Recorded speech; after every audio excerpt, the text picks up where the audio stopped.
How to connect Base44 to GitHub. In this video, I'll show you how to connect your Base44 account with your GitHub account. So to get started, go ahead and open Base44 into your browser, sign into your account, and then head over into the Apps tab. So under the Apps tab, go ahead and open the specific project that you want to export or migrate to GitHub. And then once you have opened that specific project, go ahead and click on this export button at the top right. And then from here, you'll be able to find this export project to GitHub button. So click on this. So make sure that you have upgraded your plan to Builder Pro, Elite, or Enterprise to be able to connect your GitHub account to your Base44 account.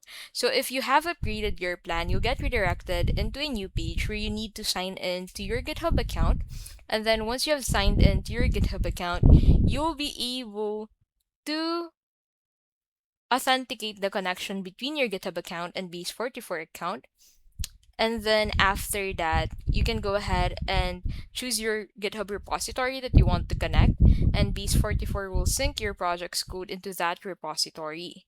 So from now on, you can push updates from Base44 directly to GitHub. And that is how you can basically connect Base44 to GitHub. If this video was helpful, please don't forget to give this video a like and subscribe for more videos like this.